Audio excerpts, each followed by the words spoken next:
TDP అబద్ధాల పార్టీగా మారిపోయిందని, అసత్య పార్టీగా మారిపోయిందని ప్రభుత్వ చీఫ్ విప్ గడికోటి శ్రీకాంత్ రెడ్డి అన్నారు. ఆయన మీడియాతో మాట్లాడారు. ఈ సందర్భంగా ఆయన మాట్లాడుతూ పంచాయతీ ఎన్నికలపై కూడా టీడీపీ అసత్యాలు చెబుతుందని ఆయన పేర్కొన్నారు. ముఖ్యమంత్రి నారా చంద్రబాబు నాయుడు ఫేక్ పార్టీతో ఫేక్ వెబ్సైట్లు ఏర్పాటు చేసి తాము కూడా విజయం సాధించినట్టు, పంచాయతీ ఎన్నికల్లో ఘోర పరాజయం పొందిన నారా చంద్రబాబు నాయుడుకి ఇప్పటికీ బుద్ధి రాలేదని ఆయన పేర్కొన్నారు. చంద్రబాబు నాయుడు గారు పంచాయతీ ఎన్నికలలో 15% సీట్లు కూడా 12-13% వచ్చినట్టు 15% లోపు సీట్లు వచ్చింది తనకు తెలుసు. కానీ మేకపోతు గాంభీర్యం చేస్తూ తను ఫేక్ వెబ్సైట్స్ క్రియేట్ చేసి ఫేక్ న్యూస్ నాడు దాంట్లో పెట్టుకుంటున్నాడు. ఎంత దిగజారాడో ఒకసారి గమనించాలి. అందుకనే చంద్రబాబు గారిని ఎప్పుడో అదొక ఫేక్ పార్టీ, ఆయన ఒక ఫేక్ నాయకుడు అన్నటువంటి మాట మనం అనొచ్చు. ఆ ఫేక్ తత్వం ఉన్నటువంటి ఆయన ఫేక్ వెబ్సైట్ని క్రియేట్ చేసి అందులో తప్పుడు సమాచారం పెట్టుకున్నట్టు స్పష్టంగా ఆధారాలతో సహా చూపించాం. పెద్దలు రామకృష్ణ గారు కూడా అనేకసార్లు చెప్పారు. మరొకసారి చెప్తున్నాం, మేము అఫీషియల్గా YSRCPPolls.in అన్న వెబ్సైట్లో క్లియర్గా అందులో ఈ వెబ్సైట్లో ప్రతి ఒక్కటి కూడా మా సానుభూతి పరుల పేరుతో సహా చేయడం. మీకు ధైర్యం ఉంటే దాంట్లో ఏదన్నా కాదు అని చెప్పగలిగేటువంటి ధైర్యం ఉంటే మీరు చెప్పండి. ప్రతిదీ కూడా ఫేక్తో బతికేటువంటి మీకు ఫేక్ వెబ్సైట్స్ క్రియేట్ చేసి లాస్ట్కు ఫేక్ పార్టీగా మీ పార్టీని మీరే క్రియేట్ చేసుకున్నారు. స్థానిక సంస్థల ఎన్నికల ఫలితాలను చూసిన తర్వాత చంద్రబాబు నాయుడు గారికి, ఆయన కొడుక్కి, టీడీపీకి గత ఎన్నికల్లో అసెంబ్లీ ఎన్నికలలో దాదాపుగా 86% సీట్లు వచ్చిన వైఎస్ఆర్సీపీకి. అప్పుడు ఓటు వేసిన వాళ్ళు కూడా గతంలో తెలుగుదేశం పార్టీకి ఓటు వేసిన వాళ్ళు కూడా ఈసారి వైఎస్ఆర్సీపీకి ఓటు వేసినటువంటిది మనం చాలా చోట్ల కూడా చూసాం. అంతకుముందు చంద్రబాబు నాయుడు గారు ఆలోచనలు, ఆయన మాటలు విన్నటువంటి వాళ్ళు తర్వాత తెలుసుకున్నారు ఆయనకు ఓటు వేయడం కూడా దండగా అని చెప్పి వాళ్ళు కూడా ఆయనకు ఓటు వేయడం మానేశారు. గత ఎన్నికలు వేసిన వాళ్ళు కూడా వేయలేదు. కాబట్టి నిన్నటి వరకు తను నమ్ముకున్నటువంటి ఎన్నికల కమిషనర్ని ఇప్పుడు నమ్మడం లేదు అని చెప్పి కొత్త డ్రామా ఆడుతున్నాడు. మళ్ళీ ఆయనకి ఎప్పుడు ఇది అలవాటు, ఓడిపోయినప్పుడు ఈవీఎంల సమస్య అంటాడు, ఈవీఎంల అంటాడు. తర్వాత మనకు అనేక సార్లు చూసాం ఇట్లాంటి, లేదా ప్రజల మైండ్ సెట్ మారాలి, ప్రజల మైండ్ సెట్ మారలేదు, ప్రజలు వాళ్ళకు తెలియదు, ఓటు వేయడం వాళ్ళకి చేత కదా అన్నట్టు కూడా మాట్లాడాడు. మరి ఇప్పుడేమంటాడంటే ఈసారి బ్యాలెట్ ఎన్నికలు జరిగాయి, ఇప్పుడేమంటాడంటే చీకట్లో లెక్క పెట్టారు అనేటువంటి సిగ్గులేని వాదనలు చేస్తున్నారు. ఎప్పుడు ఏదో ఒక రకంగా అంటే తన ఓటమి అంగీకరించేటువంటిది చేతకాక, ఓటమి పాలయ్యాను దీన్ని సరిదిద్దుకోవాలనే ప్రయత్నం చేయకుండా ఎప్పుడు ఇలాంటి మాటలు మాట్లాడుతూ ఏదో రకంగా డైవర్ట్ పాలిటిక్స్ చేయడం తండ్రి కొడుకులకు అలవాటు అయిపోయింది. దానికి భజన చేసేటువంటి వాళ్ళ టీము ఉంది. స్థానిక సంస్థల్లో ఇంత భారీగా మెజారిటీ వచ్చింది కాబట్టి ప్రజలంతా కూడా వైఎస్ఆర్సీపీ వైపు ఉన్నారు అన్నటువంటిది ప్రజల్లో మాట్లాడుతున్నారు. కాబట్టి దాన్ని డైవర్ట్ చేయడానికి తండ్రి కొడుకుల ప్రయత్నాలు. ఇప్పుడు మళ్ళీ మున్సిపల్ ఎన్నికల షెడ్యూల్ కూడా వచ్చింది. మున్సిపల్ ఎన్నికల షెడ్యూల్లో పంచాయతీ ఎన్నికలలోనే ఈ రకమైనటువంటి సింబల్ లేకుండానే వైఎస్ఆర్సీపీ సానుభూతి పనులు ఇంతగా విజయం సాధించారు. రేపు పొద్దున మున్సిపాలిటీ ఎలక్షన్స్లో మాకు ఉనికి ఉండదు అని చెప్పేటువంటి దాంతో తెలుసుకొని దాన్ని డైవర్ట్ చేయడం కోసము కొత్త ఎత్తులు చేస్తూ వస్తున్నారు. నిన్న మొన్నటి వరకు నిమ్మగడ్డ గారిని ఇంద్రుడు చంద్రుడు అని పోయినటువంటి టీడీపీ వాళ్ళ ఎల్లో మీడియా ఇప్పుడు మున్సిపల్ ఎన్నికలు ఎక్కడ ఆగాయో అక్కడి నుంచి చేయాలన్నటువంటి ఇది వచ్చినప్పుడు, అంటే అది నిమ్మగడ్డ గారి సొంత ఆలోచన కాదు, నిమ్మగడ్డ గారు ఆ రోజు సుప్రీంకోర్టుకి ఇచ్చినటువంటి అఫిడవిట్లో ప్రక్రియ ఎక్కడైతే ఆగిందో అక్కడి నుంచి మొదలవుతుంది అని చెప్పి తను చెప్పటం, ప్లస్ సుప్రీంకోర్టుకి అఫిడవిట్ కూడా ఇవ్వడం జరిగింది. సుప్రీంకోర్టు ఆదేశాలతో ఎక్కడ ప్రక్రియ ఆగిందో అక్కడి నుంచి మొదలవుతే ఇప్పుడు వాళ్ళు ఏదో నిమ్మగడ్డ గారిని మళ్ళీ ఇంకో రకంగా మాట్లాడి ఏదో డైవర్ట్ చేయడం. ఎందుకు అలాగా? ఎంతసేపు మిమ్మల్ని ఎవరైతే మీ మాట వినాలనుకుని కోరుకుంటారో, మీరు చెప్పినట్టే డాన్స్ వేసిన వాళ్ళను మీరు వాళ్ళను గొప్ప అంటారు. లేదు పద్ధతి ప్రకారం వెళ్దాము అన్నటువంటిది మాట ఏదైనా ఒక మాట మాట్లాడితే దానికి మళ్ళా కేంద్ర ప్రభుత్వం హోంశాఖకి రాస్తాడంట లెటర్లు, ఐక్యరాజ్య సమితికి, ఎవరికొరికో రాసుకుంటూ ఉంటాడు. అది జరిగింది ఇది జరిగింది అని చెప్పి. కానీ ఓటమిని మాత్రం అంగీకరించాడు. అది ఏం నైజమో అది. నీకు హుందాతనం ఉన్నప్పుడు నీకు వచ్చినటువంటి సీట్లు ఎందుకు నీ తగ్గిపోతున్నాయి, ఎందుకు రోజు రోజుకు ప్రజాదరణ కోల్పోతున్నాము అన్నటువంటి ఆలోచన ఏ రోజు చేయడు. అది ఎప్పుడు కూడా చెప్పడు. ఎప్పుడు ఫేక్ మాటలు, ఫేక్ న్యూస్ దీనికి అలవాటు పడిపోయాడు. వీళ్ళు ఏం చెప్తే అది ఇంకా తందాన ఎల్లో మీడియా రెడీగా ఉంటుంది. ఏ రకంగా దీన్ని వాళ్ళు చెప్పిన దాన్ని వాళ్ళు ఆడినట్టు ఏం చెప్తారో దాన్ని చెప్పేదానికి వాళ్ళు అలవాటు పడిపోయారు. మరి ఈరోజు హిందూ దినపత్రికలో, అంటే ఎంతో గౌరవించేటువంటి హిందూ దినపత్రికలో ఒక వార్త రాయడం జరిగింది. చంద్రబాబు నాయుడు గారు తన నియోజకవర్గం కుప్పంలో అన్ని ప్రాంతాల్లో నామినేషన్లు వేయించారు అన్నటువంటి వార్త. అది పెద్ద వార్త. నామినేషన్ వేయించినటువంటిది వార్త అంటే వీళ్ళకు గెలుపు ఎన్ని ఓట్లు వచ్చాయనేది కాదనమాట. నామినేషన్ వేస్తే విజయం సాధించామన్నటువంటి రీతిలో వివరిస్తున్నారు అని అంటే వీళ్ళు ఏమనాలో అర్థం కాదు. మరి నిజంగా ఒకటి ఆలోచన చేసుకోవాలి. మరి మీరు ఏ నియోజకవర్గాలలో అయితే మీరు చాలా చోట్ల కనీసం అభ్యర్థుల ధరకు పోటీ చేయలేకపోయి ఏకగ్రీవాలు అయితే దాన్ని ఇంకో రకంగా విమర్శించారు.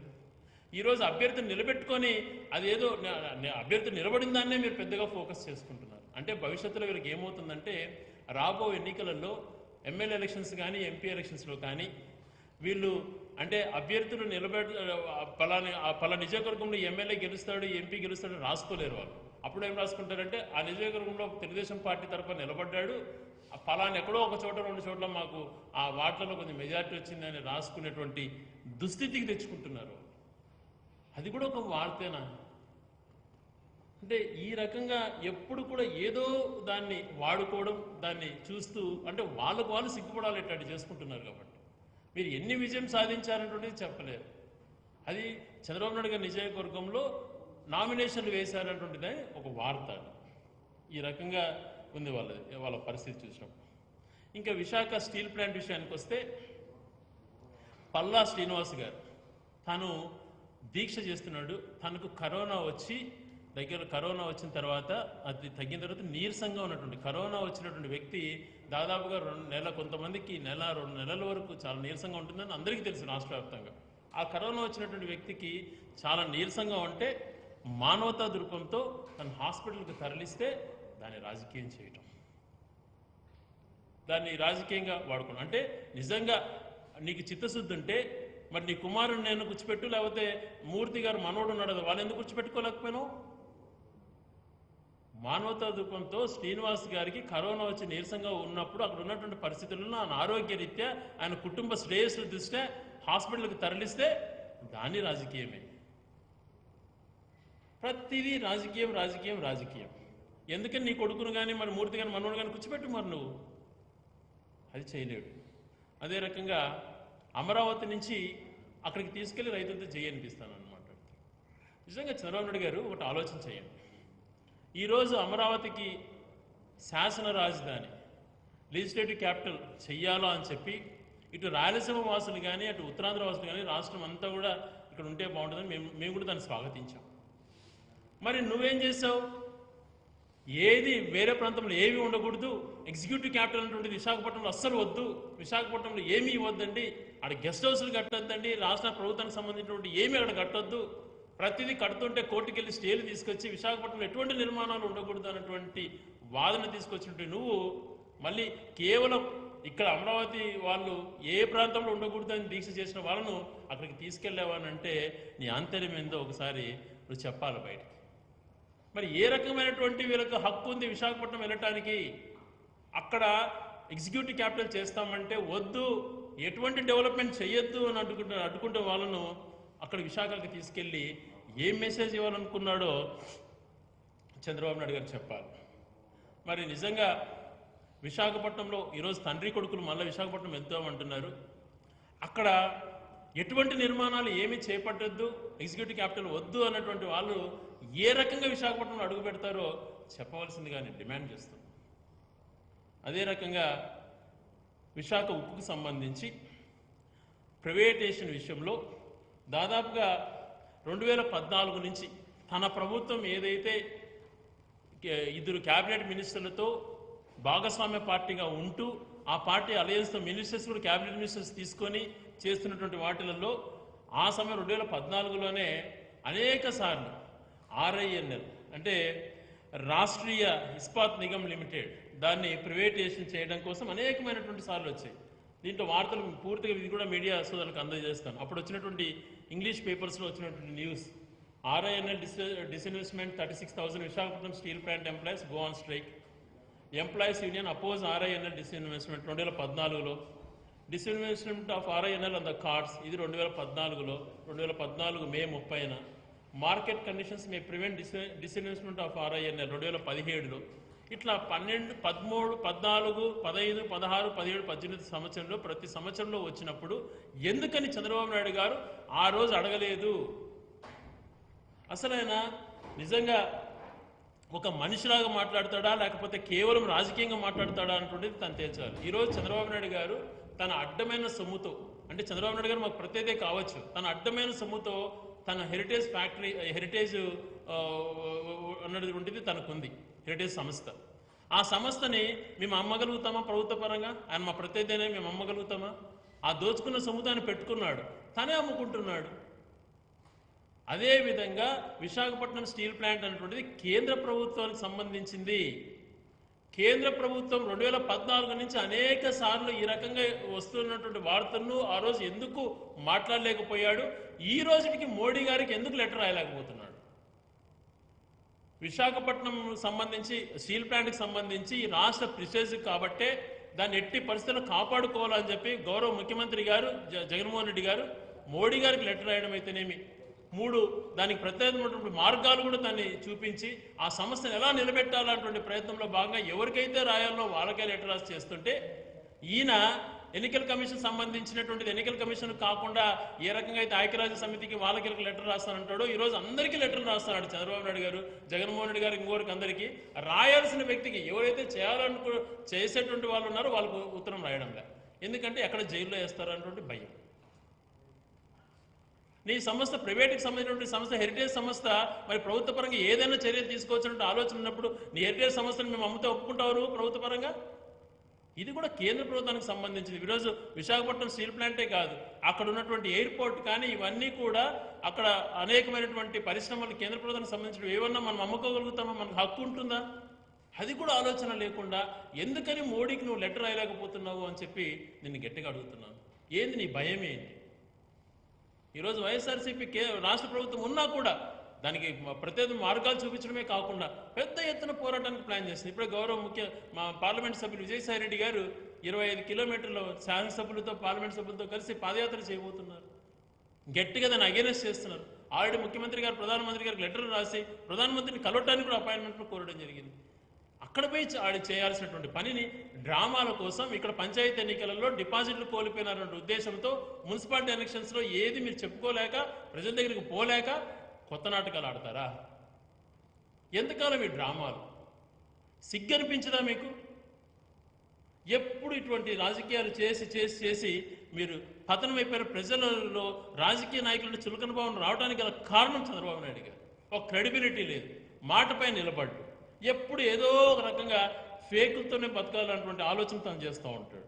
మరి పాస్కోనటువంటి కంపెనీని ఈరోజు ఎవరైతే వస్తున్నారో వాళ్ళని దక్షిణ కొరియాకి వెళ్ళి 3 సార్లు పైగా కలిసినటువంటి వ్యక్తి ఎవరు? చంద్రబాబు నాయుడు గారు కాదా? 2017లో వార్తాపత్రికల్లో కూడా వచ్చింది అది. దాంట్లో ఏమి మళ్ళీ ఇంకోటి ఏం కాదు, వార్తాపత్రికలలో ఆంధ్రజ్యోతి, ఈనాడు అన్నింటిలో వచ్చింది తాను పాస్కో కంపెనీతో కలిసినటువంటి వ్యవహారాలు. ఇవి కూడా మీడియా మిత్రులకు అందజేస్తాను. ఒక రకంగా ఇలాంటి రాజకీయాలు చేస్తావు, మరొక పక్క మళ్ళీ విమర్శించేటువంటి పనులు చేస్తూ ఉంటావు. ఈరోజు నీ వల్లే కదా ఇవన్నీ జరిగింది. మరి లోకేష్ గారు తన స్థాయికి మించి, అంటే ఒక తనకి ఏ రకమైనటువంటి, ఇక్కడ మంగళగిరిలో చూస్తే శాసనసభ్యుడిగా ఓటమి పాలయ్యాడు. మన స్థానిక సంస్థల ఎన్నికలలో కనీసం 10% గెలిపించుకున్న వ్యక్తి ప్రభుత్వం ఏం చేస్తుంది? గాడిదలు కాస్తుంది అన్నటువంటి భాష మాట్లాడుతున్నాం. మేము వాడచ్చు ఆ భాష. మేము ఏ గాడిదలు కాస్తున్నాము అటువంటిది ఒకసారి నిన్న చెప్పారు మా సోదరులు. మేము మీ తండ్రి కొడుకు అన్నటువంటి మాట నా నోటి నుంచి అనలేను, కానీ ఇంకా ఆ పరిస్థితి ఉంది. మీకు భాష ఏదంటే అది మాట్లాడడం చేసుకుంటూ పోదు. ఇప్పుడు ఎవరమైనా కూడా మనము విశాఖపట్నం సంబంధించి స్టీల్ ప్లాంట్ కానీ లేకపోతే షిప్ యార్డ్ కానీ ఎయిర్పోర్ట్ని కానీ మనము ప్రైవేటైజేషన్కి ఇవ్వగలుగుతామా కేంద్ర ప్రభుత్వం పరిధిలోనిటివి? ఆ మాత్రం ఆలోచన చేయకుండా కేంద్ర ప్రభుత్వం పైన పోరాటం చేస్తానటువంటి మాటను చెప్పకుండా ఎందుకు ఇలాంటి రాజకీయాలు చేస్తున్నాడో ఒకసారి గౌరవ మాజీ ముఖ్యమంత్రి ఆలోచన చేయాలి.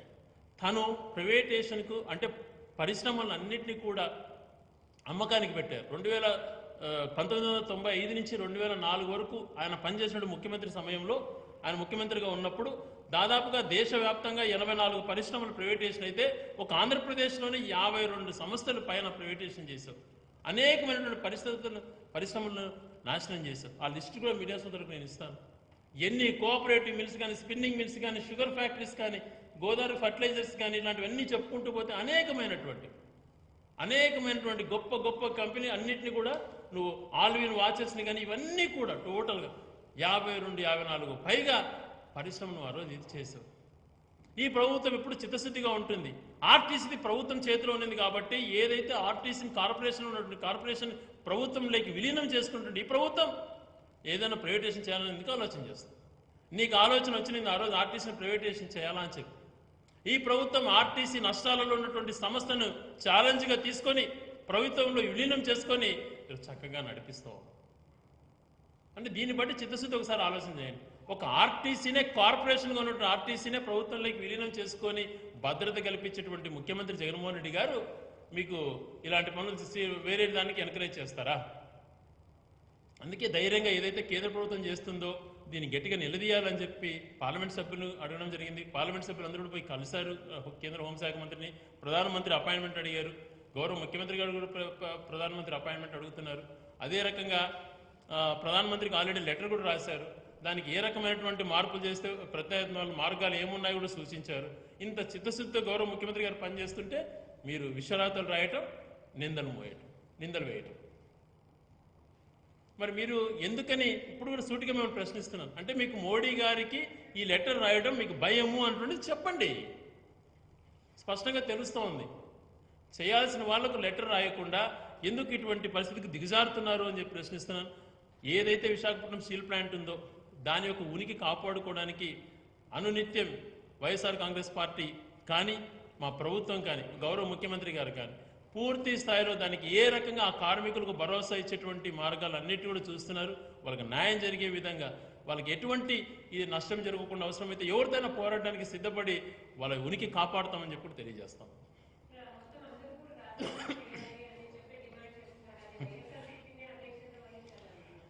ఈ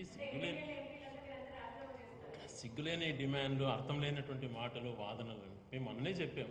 మీరేమన్నారు 3 రాజధానులకు మేము ప్రజలంతా మ్యాండేట్ ఉన్నారు రాష్ట్ర వ్యాప్తంగా అన్నారు. మేమేమన్నాం అయ్యా మీరు నిజంగా అది ప్రజలు రాష్ట్ర వ్యాప్తంగా మద్దతు ఇస్తున్నారు అని అన్నప్పుడు మీరు ఉన్నారు కదా 18 మంది 20 మంది 23 నుంచి ఆ టోటల్ ఎంతకో తగ్గింది అనుకుంటా. లేకపోతే 23 మంది మీరు రాజీనామా చేయండి, మ్యాండేట్ కోరండి అని అడిగినాం. అంటే మీరు రాజీనామా చేయండి అన్నటువంటి మాటలు వాదన, వితండ వాదన అంటారు. వైఎస్ఆర్ కాంగ్రెస్ పార్టీ ఎప్పుడు వితండ వాదనలు చేయదు. ఉన్నది ఉన్నట్టు చెప్పేటువంటి స్పష్టంగా తెలియజేస్తాం. వితండ వాదాలు అన్నటువంటిది వాళ్ళు చేస్తున్న డిమాండ్ వాళ్ళే నవ్వుకోవాలి. ఈరోజు మరి పంచాయతీ ఎలక్షన్స్ తీర్పులు వస్తున్నాయి, రేపు పొద్దున మున్సిపాలిటీ ఎలక్షన్స్ తీర్పులు వస్తున్నాయి. ఇది ప్రభుత్వానికి అనుకూలంగా ఉంది, 3 రాజధానులకు ప్రజలు అంగీకరిస్తున్న మాట చెప్పగలుగుతుందా తెలుగుదేశం పార్టీ? ఎందుకని అర్థపర్థం లేనటువంటి మాటలు ఖచ్చితంగా మేము చెప్తున్నాం. ఈరోజు ఆ స్టీల్ ప్లాంట్ విషయంలో, ఆ విశాఖపట్నంకి ప్రిస్టేజెస్ అయినటువంటి స్టీల్ ప్లాంట్ విషయంలో ఏ రకంగా ప్రభుత్వం చేయాలో అన్ని రకాలు చేసి తీర్తామని చెప్పి తెలియజేస్తాం.